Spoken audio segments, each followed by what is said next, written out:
નમસ્કાર વિદ્યાર્થી મિત્રો, આજે આપણે જ્ઞાન સાધના પરીક્ષામાં કેલેન્ડરનો દાખલો જોઈશું. જો કોઈ મહિનાની 7 તારીખે સોમવાર હોય તો તે મહિનાની 28 તારીખે કયો વાર હશે? તો સામાન્ય રીતે આપણે વારની છે ગણતરી કેટલા થાય તો કે અઠવાડિયે 7 દિવસે થાય.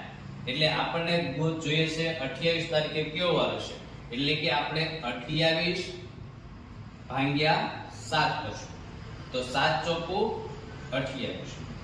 હવે વિદ્યાર્થી મિત્રો, જે શેષ વધે એ આપણો વાર હોય. તો અહીંયા શેષ વધી છે 0. તો આપણો 0 એટલે કે જે વાર તમને 7 તારીખે છે એ જ વાર તમને 28 તારીખે મળશે. તો અહીંયા આપણે 7 તારીખે છે સોમવાર, તો 28 તારીખે પણ કયો હશે? સોમવાર. હવે ઓપ્શનમાં તો કે મંગળ, બુધ, ગુરુ ને એક પણ નહીં, તો સોમવાર આપણને નથી એટલે આપણો જવાબ આવશે એક પણ નહીં. તો આવા જ વિડિયો જોવા માટે અમારી YouTube ચેનલને લાઈક, શેર અને સબસ્ક્રાઇબ કરો, જેથી કરીને તમારી સુધી આવા બધા વિડિયો પહોંચે.